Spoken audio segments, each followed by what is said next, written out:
Hello and welcome to the Posture Dojo podcast.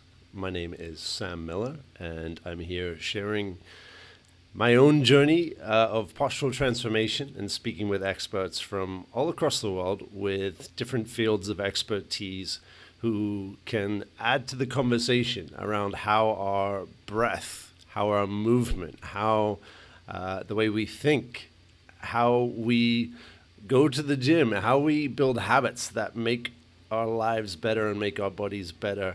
And today we're going to be going into how the feet are part of how we move around this planet.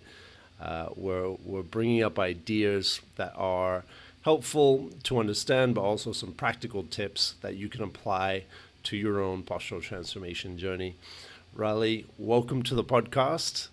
Tell us what your angle is on this whole physical therapy perspective. Thanks for having me, Sam. So I'm a personal trainer for 11 years now, and I've been into fitness for a little bit longer than that.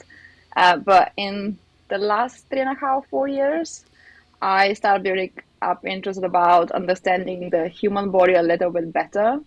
And then I went in the rabbit hole of studying the foot a little bit more, and then I was inspired and fascinated how quickly we can witness changes in the body and how different that can feel with just a simple movements or like just simple reminders to the body that it can move in this way. So I was just like really inspired and really interested to learn more. And since then, I've been learning and trying to explore more how the feet influence the human body and how that influence the day-to-day life and in general the training as well, because I'm still a trainer. And it's been a journey, but interesting one.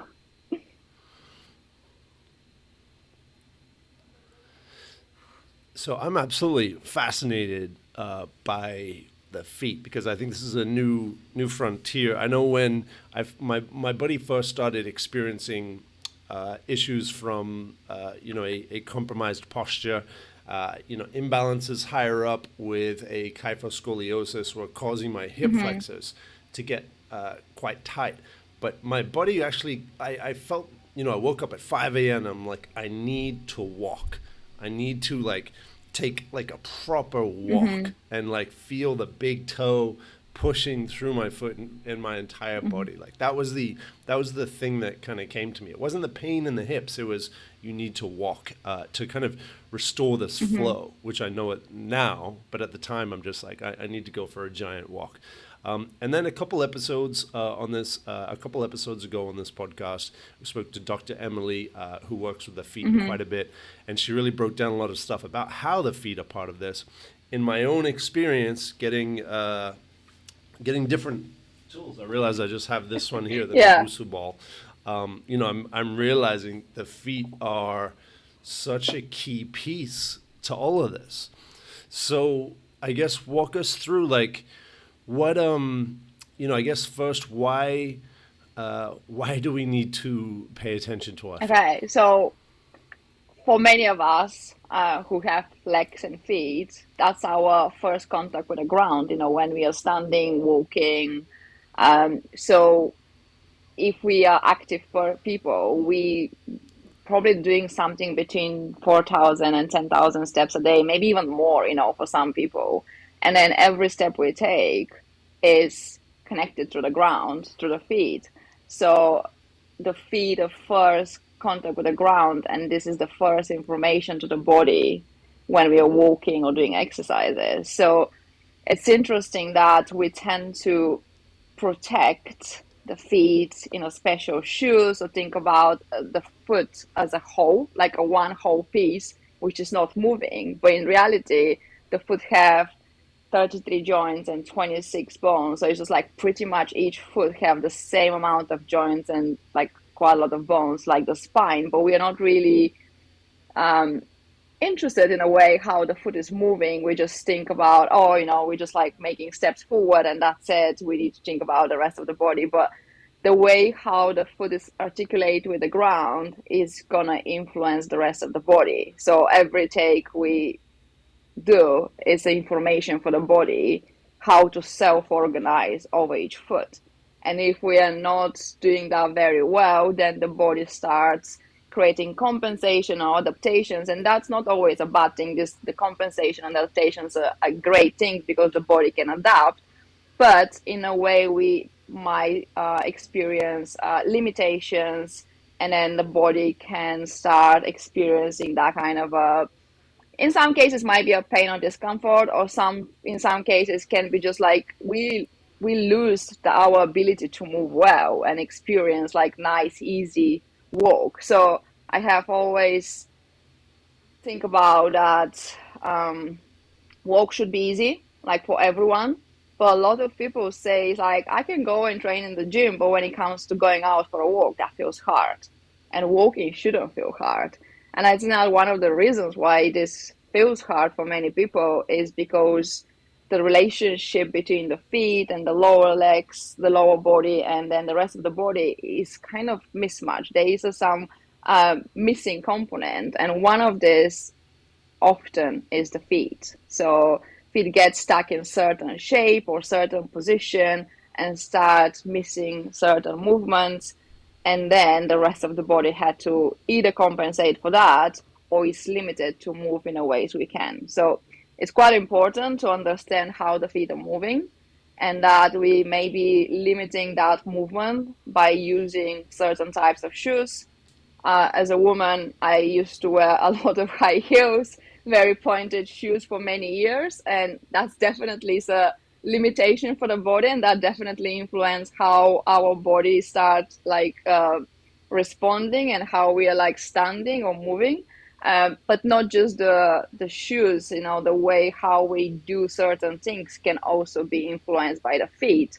So yeah, it's quite important to understand that the foot is moving, and there's a lot of movement going through the foot, which influence the rest of the body.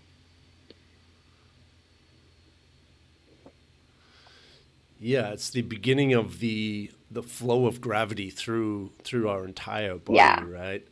In the scoliosis and kyphosis correction, it's about we learn how to breathe, how to position our pelvis, our glutes, our core, our mid thoracic. We learn this stuff higher up, but we cannot forget that the feet are really going to be affecting that relationship. So using our breath and movement, we can change our relationship with gravity. And you mentioned our relationship with understanding our feet and lower legs is important. So walk us through a healthy relationship Right. with our feet. What does that look like? What awareness does that relationship has as we're going on a walk? So we should have the ability to translate or transition or shift our body weight and center of mass equally side to side. So when we step forward with the right leg, we should be able to orientate and shift our weight over the right side. And then when we step forward with the left leg, we should have the same ability. But quite often that relationship is not the same side to side. So we're loading one side more than the other. And in some cases, people don't feel that and don't understand that. But with time, this can get some tissues and some parts of the body can get overloaded. So the first thing I try to teach my clients and then explain to people is that we should have the ability to shift evenly side to side. So axis shapes in the foot, in the leg, pelvis, rib cage, head, side to side, and we should be able to orientate our whole body over each leg, which quite often is the missing part. And as you said, we can create change and expansion by the breath, but often if we don't bring the connection between the upper body and the pelvis with the foot, as soon as let's say if we're doing something on the ground and we do a great job with expanding and moving our rib cage, but then we stand up and we are not able to translate the movement side to side evenly, we kind of losing that work we've done with the breathing exercises, for example.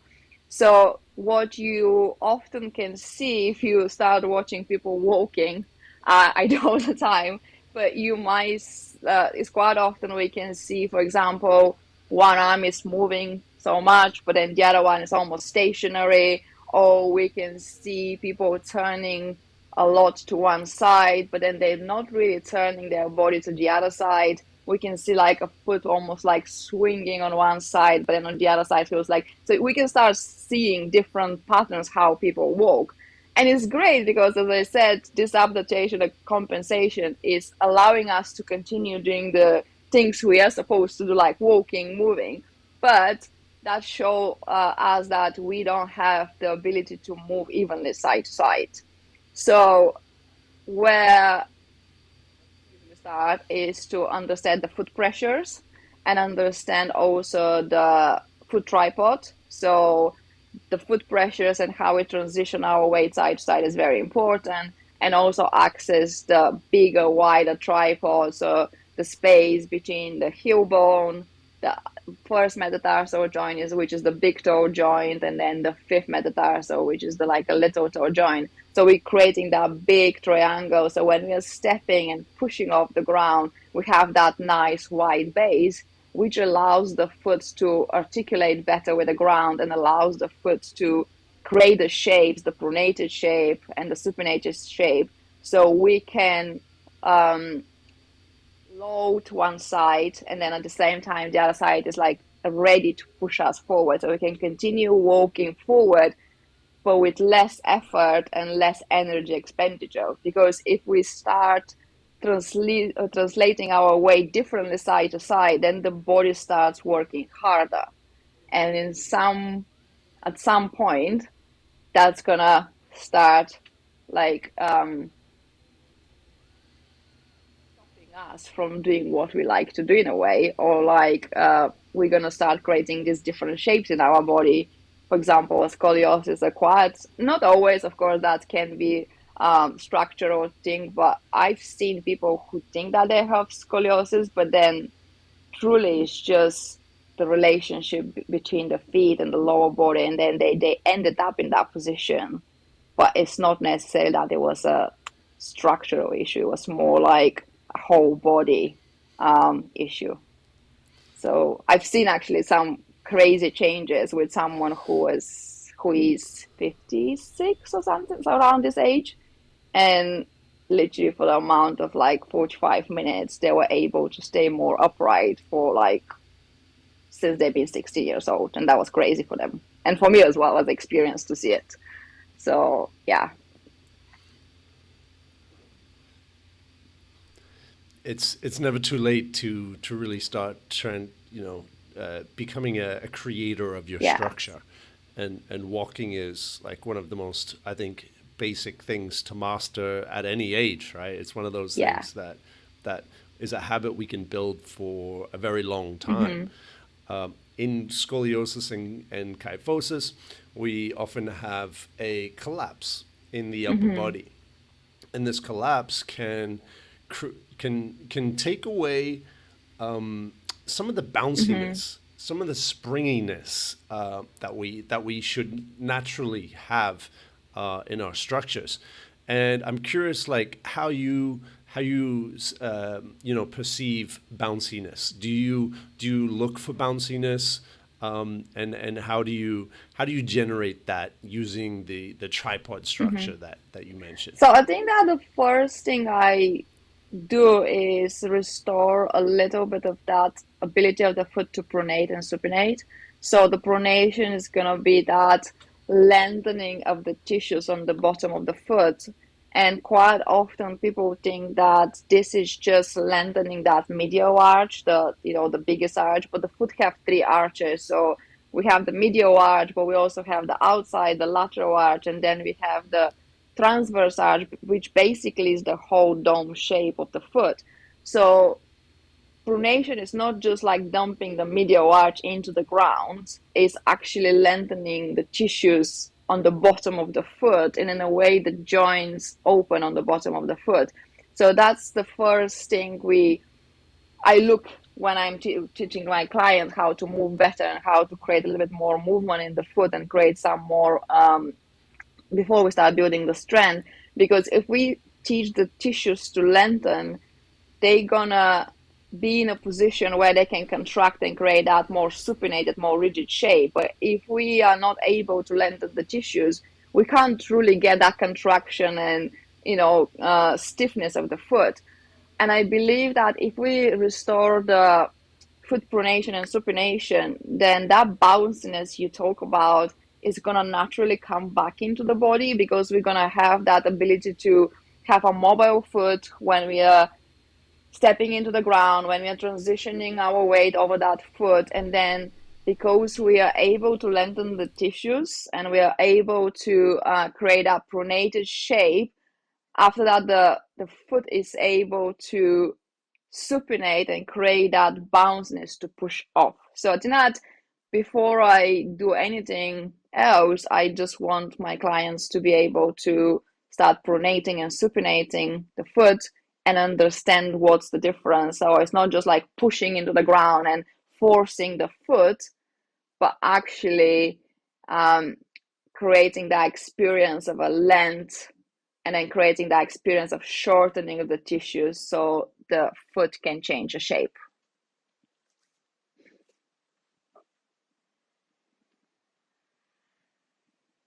I can't hear you.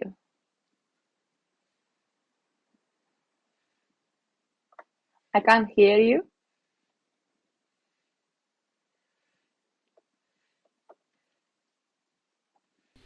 And just so we're all kind of up to speed with the pronation and supination for the foot, we're talking about when the angle of the foot is twisting, inside and outside. Not exactly. Because we have some people who, sometimes the terms that we can use, and I know that was a big barrier for me when I began trying to learn about like what I can do with my body, because there's so many like anterior, posterior, pronation, supination, like things like this, where I was just like, whoa, I'm like, without being a formally trained PT, I'm like, well, how do I, there's so much that I don't know, and it just becomes a barrier to kind of understanding. So I always like to kind of make sure people can visualize it, because I think if we can visualize it, we can start becoming that creator more, right? So what do you recommend for someone who's kind of starting on this journey?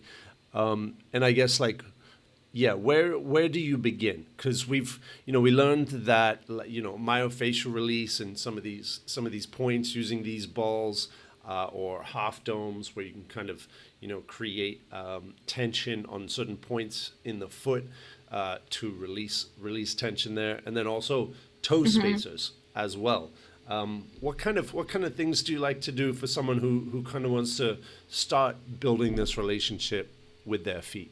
So I approach the foot slightly differently, because I'm a personal trainer and I'm a fitness trainer. So I approach it in a way of movement. So I don't really use that much of manual therapy, because I'm not trained to do these things. I can, recommend to my clients to try certain things, but I can't do manual therapy.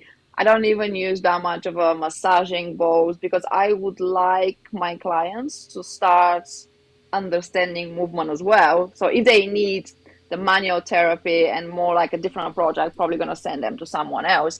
But the way I want to start coaching them is probably starting with the foot tripod. So understand what is the foot tripod, and apply exercises where we can start experiencing where is our tripod. So the first thing I usually do is just like ask someone to walk around and then stand in front of me, and then just sense where is their foot pressure.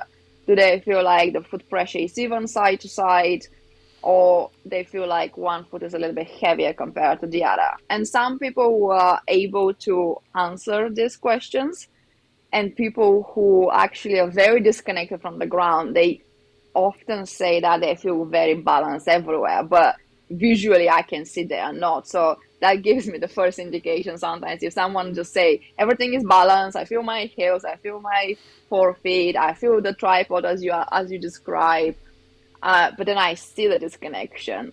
So first I start with awareness, where is the tripod, and then we can explore that with give them these foot drills where we can restore foot pronation and supination, and that's a very simple drill. A lot of coaches are using that, but it's a split stand position where we want to send the front knee over the toes. So we're creating the negative shin angle, so the shin is moving forward as well. And then the foot, if it's moving well, and if we have a good tripod, is gonna lengthen, and I'm gonna see that pronated shape. So the foot gonna get a little bit longer and wider.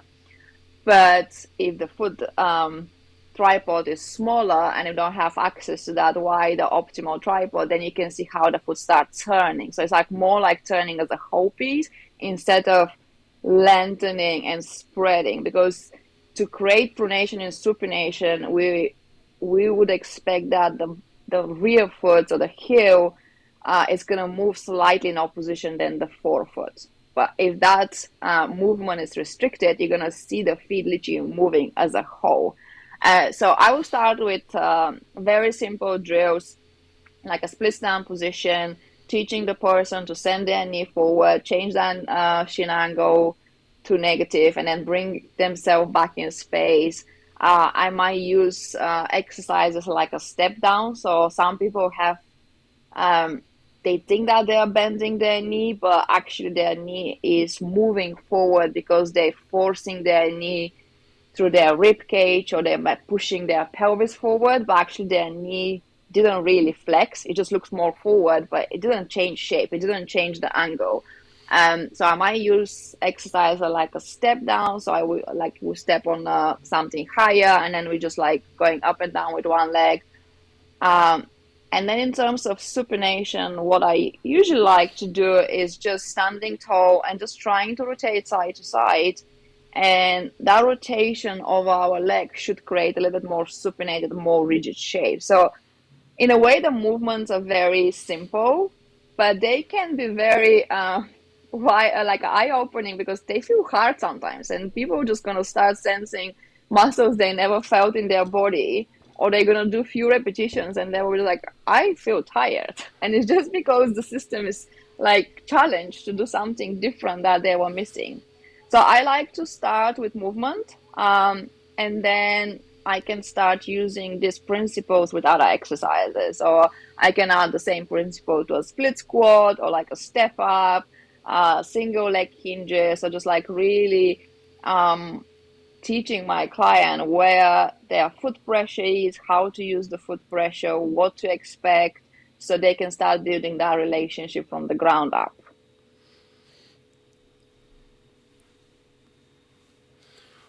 What type of issues do your clients come to you with? Is it the feet, or is it like something else, and you're using the feet as a way to address those issues? So it's mixture. I definitely have people who approach me because they've got, for example, a foot pain, or they experience like stiffness and like discomfort, and they know that their feet are not moving well. Or they maybe feel like they have some ankle mobility restrictions. But at the same time, I often have clients who might have like restrictions in their hips, or like a lower back pain, or maybe sometimes it's even like a upper body issue. And then that's why I do like to look the feet. But just because someone have a foot issue doesn't mean that actually the feet are the problem. Sometimes the problems can come from above, and we might experience that in our feet. And the opposite, sometimes just because we experience some issue up the chain, maybe in the shoulder, but we might need to address the feet. So in general, I got mixture clients, but I like to the whole body and just see what is not moving. So my my approach is to figure out what is missing in their body and just try to introduce it back into their system. So what movements are missing, where they are not going, why they're not doing that. Is it because they truly can't achieve that range of motion, or for whatever reason their body is trying to protect them to go there, or maybe just they had an injury, they were not able to get into that range of motion because of the injury, and now everything is recovered, but their body almost like forgot that they can go in that direction. So even if I treat the feet, and like not treat the feet, but like I like to incorporate the foot into the workouts I give to my clients, I always gonna look the whole body. Not sure if I answer your question. Yeah, no, I think so. I mean, it's I wonder what habits or what are things that people can remember, because sometimes someone needs to understand, like, why is this important to me? How is this going to help me? And starting to do protocols. I know, like, as I'm helping people transform their posture, I've found it is much easier to get someone to remember something than to do something. And I'm curious, what things do you suggest, and do you help people remember? What's some good kind of things to remember about our relationship with our feet? So I think that one of the And maybe like some practical, like, day to day, what are things that we can remember to do to bring more health and mobility to our feet? So going back to your first question, and then I will answer this, but I think one of the biggest misunderstandings and like beliefs in people is that they've got the limited ankle dorsiflexion and they have limited flexion in their ankles. But like quite often, how they're standing and where is their center of mass is actually creating, they're already in dorsiflexion, they already push forward. So they're, in a way, their ankles almost like they might not look that they're flexing, but they're already in that dorsiflexion. So sometimes just, so I actually have quite a lot of clients who approach me, and one of the things they say is like, oh, I have a poor ankle dorsiflexion, and no matter what I'm doing, so I did all this foot mobility, I'm rolling like my feet on a ball, I'm doing these exercises for my ankle mobility and foot mobility, and doesn't help. And one of the reasons why this is not working is because we're not addressing where is our center of mass, what is our resting posture, but that's going to influence the dynamic posture. So one of the things I try to explain to people is that, again, we have to address the whole body and just bring everything around center better. So and then related to that, and your other question, like what I'm trying to remind my clients is, sometimes it's just take the shoes off and explore walking barefoot, because we seem to spend more time in shoes these days, and maybe even like walk on different textures and different surface. And I know that this is quite hard for a lot of people. It's hard for me. I live in an apartment, so I don't have a garden. So it's really hard for me to, especially now in the winter time, it's hard for me to get outside and just take my shoes for many reasons. I think that if I have, for example, a garden, I think I would be doing it more often.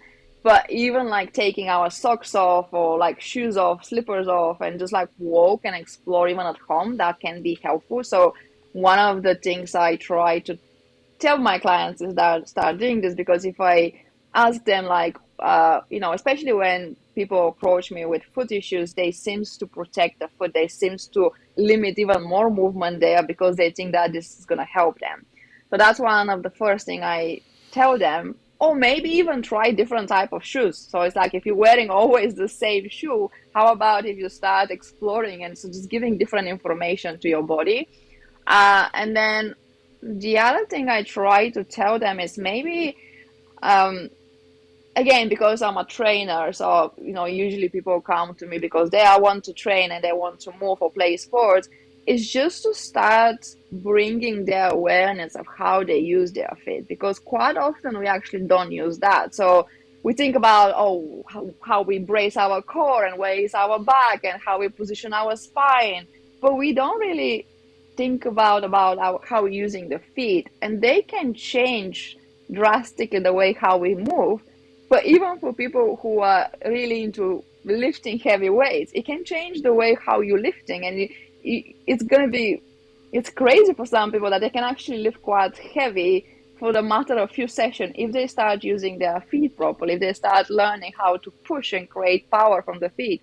So these are the things I try to remind my clients, just explore and work a little, walk and like maybe train barefoot a little bit. Of course, not all the time.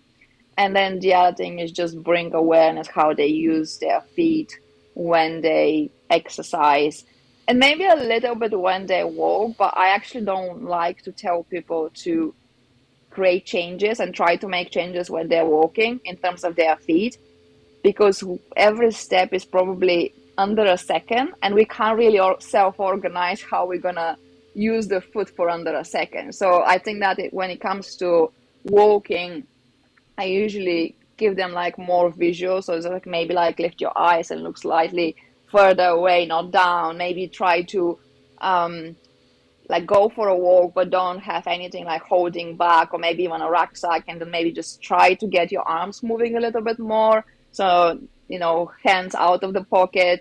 I try not to tell them how to use their feet, because we can actually create more compensation if we're really trying to do something with the feet.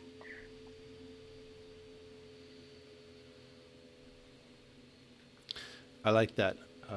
Starting with awareness is a great place to start. You'll see for yourself, and you'll feel for yourself where that mobility is lacking, how much your feet are involved, between different balancing, between even how it will affect different exercises in the gym. There's some things that we do in the upper body corrections where if your feet are in Mm-hmm. flexion or extension, it'll greatly affect the effect that you can have, especially as we get into the Mm-hmm. fascia.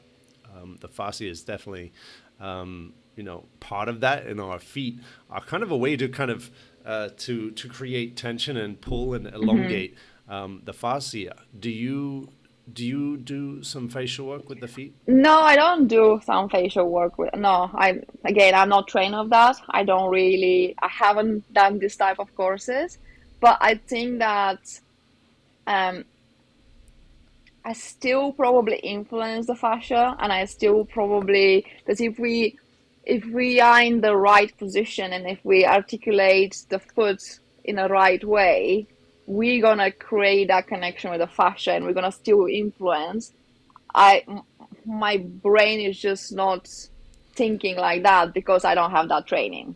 But I'm sure that I'm influencing the fascia when I'm like training my clients how to, move their feet better and how to create these different shapes. Um, so no, I don't do it directly because I don't have the knowledge, but I think Yeah. that in a way I'm doing it. Yeah, I can tell you're very function orientated. I'm curious, do you, like the Chinese have studied and Hmm. mapped meridians from the Yeah. feet, and obviously reflexology as well as is the art of kind of understanding which of our internal Hmm. organs use our feet as basically energy Hmm. channels, right? A lot of our exterior organs and functions we can see if something's Hmm. wrong, or we can feel it, but our internal organs, because we can't see it, we have, there is a certain belief that the feet are kind of how those internal Hmm. organs communicate with us. And if you go walking barefoot and you feel certain parts of your Hmm. feet that are more sensitive, it might be an indication of an internal organ that might be wanting your Yeah. attention, right? Pay attention, integrate now is the definition I use. So do you subscribe to that theory? Do you have you found that, like, especially when we're walking barefoot, which is great to do, you feel different things going on, and if you kind of apply that pressure, you definitely feel something shooting up the body. So I'm curious in your perspective So on I that. definitely believe that there is a connection between, I mean, we are a whole organism and everything is connected. And I definitely believe that there is a relationship between the feet and the organs. I don't have enough knowledge, and it's something on my list to learn for the next few years, and um, actually learn even a little bit more about the nerves and how this is, connected. But I definitely know that if we train the feet to move a little bit better, we can definitely influence, for example, how the pelvic floor is functioning. And especially, I mean, that's important for men and women, but because I may be seeing a little bit more women compared to like a male client, um, but we can definitely, so I have sometimes clients with pelvic floor issues, and then I don't do anything about their pelvic floor. Again, I'm not a pelvic floor therapist, but if I work on their feet, they sometimes feel immediate relief and like a release of tension around their pelvic floor. So that's definitely a very um, good connection between the feet and the pelvic floor. But I'm sure that the feet are connect with the rest of the body and the rest of the organs. I just don't know enough. But um, I've been listening to podcasts about this, and I definitely know that organs are connected with the feet. So if we have some restriction again, and certain organs can move very well because of whatever, like our positioning or posture, that can influence and shoot the pains and give a reference in our lower legs and feet pain. But then also, if we have a restriction in the feet, that can definitely influence the organs. I just don't know enough, but I do believe that there are connections for sure. Yeah, I mean, there's so much that we're all, we're all still Hmm. learning and understanding. But I think your focus on Yeah, function is, I think, probably the best way to go because we can go down all these different avenues and we can go to yeah, reflexologist and all these things, but at the end of the day, you're still going to have to build yeah. function. And it seems like that's what you do. And the if you're focused on function, if you're training for function, then your body will respond and adapt to deliver that function. And I really believe that's the most important goal that we could Hmm. have.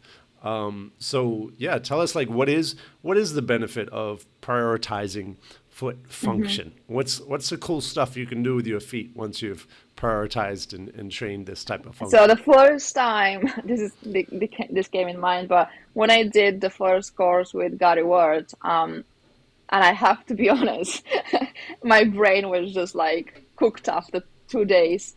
But I remember that I was so inspired, and I was like, I kind of not get everything I just learned these 2 days and this 16 hours of intense training. But I was so inspired that I was like, I'll just try it. I'll try it with some of my clients, and I had this client who was very open to new things, and I was so excited that maybe I just sold it so quickly to her. And I said to her, "Okay, we're gonna try this thing." And she had some foot issues, so that was like an easy sell in a way. But she was a client who wanted to lift heavier weights. So her priority was like a heavy squat, deadlift, bench press. She was not like competing, but that was like her priority. And then it was interesting because we did a little bit of foot mobility before her sessions. And for the next 4 weeks, she increased all her lifts, which was crazy. But she increased it like with quite a big jump of like she started lifting 20, 30 kilograms more in a very comfortable way. Um, which I think that was connected to how her feet start like, connecting with the ground, how they were moving, and she was able to create more power. But what she also said to me after a while, she was like, I'm able to walk faster without really trying. So she said to me, I'm coming quicker to the gym. So somehow mobilizing the feet and giving the foot the function that she was missing, she was actually able to walk faster. So that's very cool to actually realize suddenly that, oh, actually, I walk faster, but I feel like not so tired as before, because she said to me, I used to come to the gym for longer period of time, but also I was feeling tired by the time I come to the gym, and now I reach the gym quicker, but I'm also more energized, which was great to see. What other things you can do is, I guess for people who wants to run, maybe you can improve your running. Maybe you can run faster or better, with less discomfort. You can probably start uh, doing movements you were missing or you were scared. So if you have a good movement from the feet up, you might be able to start doing more plyometrics and be a little bit more athletic. Because quite a lot of people believe that when they start getting older, they can't do these things, which in a way is not true. And in many ways, we need to keep that athletic movement in our body. So we have to just, you know, having functional feet can allow us to do these movements without feeling uncomfortable, without feeling that we breaking ourselves. So I think that is a very important thing. But also, if we're moving and we're having functional feet, we can actually feel like we may be breathing a little bit easier, or maybe sometimes people can experience a bit more relaxation of their body. So for very anxious or stressed people, if we give them that experience of more grounding to the feet, they suddenly feel more relaxed. They feel like, oh, I feel like I had some like heavy shoulders and now I'm just like feeling so light, and I feel I can do more things. So it's interesting that even like our nervous system can relax when we have functional feet. So we can have lots of benefits. Beautiful. I'm fortunately in a warmer climate right now in the jungle, and I have a Nice. nature kind of path to go and walk in. I've been walking each morning, starting my day walking barefoot, and there's small rocks, large rocks. There's some sharp rocks, and obviously that will Mm-hmm. shoot discomfort through my body, and I'm bringing awareness to how that discomfort presents itself in my Mm-hmm. body. If I clench or wince, it's an opportunity for me to practice with the breath, bringing that relaxation through that whole body. So feeling that in my feet, allowing that to happen, and then staying with the breath to not have that kind of reflexive tension that can happen. And if there's a particular part of my foot that I'm feeling that, obviously going slower through that, because I also believe it's about bringing awareness, and these weaknesses are going to pop up, these potential kind of lack of mobility in certain areas, or discomforts that are that don't need to Mm-hmm. be there. And I really believe that our healing, our optimization of our human form and the way we walk and move and our function is about going towards those weaknesses, those restrictions. And I think for a lot of people, there's restrictions that may be in the foot themselves or in the chain of the flow of the movement of the Mm-hmm. force that moves through our body from the feet. So bringing that awareness to the feet and how that force travels to the body, I think, is a very worthy Mm-hmm. priority, and I think a lot of people could benefit from this. So, Raleigh, I thank you for sharing your expertise.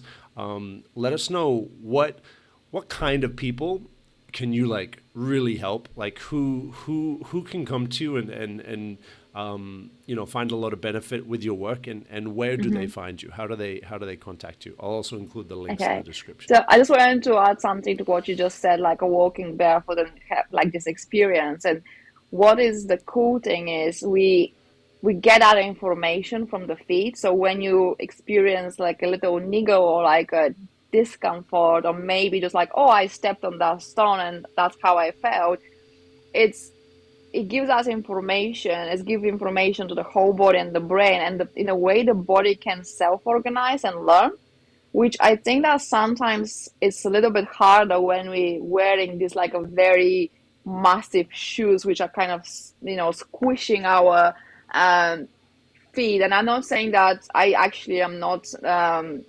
promoting just barefoot shoes. I just think that everyone can should walk in, should wear footwear which is comfortable for them.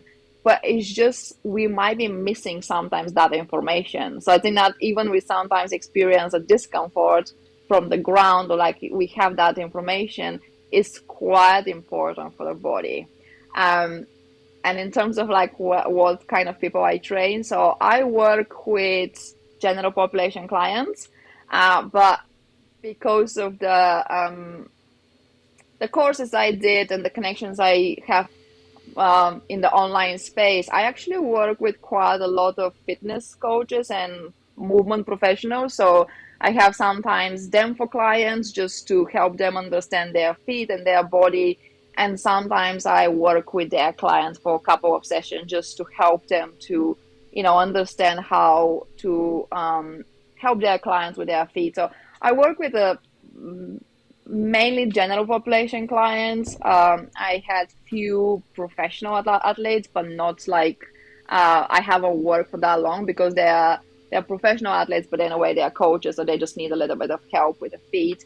So mainly general population people who want to improve their foot mobility, but in a way also they somehow feel stuck in their training because they feel something is missing, but they don't know what. So um, it's hard to explain what I'm doing, but in general, it's almost like something between you're out of physical therapy, but you still feel like something is missing, and then you need that coach who have to bring the whole picture before you go and like do your sport or do your proper training. So I train this type of people who just feel like something is missing in their body, and they just need that help and the eyes to tell them, or like help them understand their body and bring function back into their system. And I think that the best place where people can find me is Instagram. I think that I am the most active there. I have a website, but my website is not really good. So maybe Instagram is the best place to go. It's Rali_fitness coach. And then I'm usually quite active there. I reply to my DMs there. And then they can also send me an email. It's in the links in my bio there, so they can find me there as well.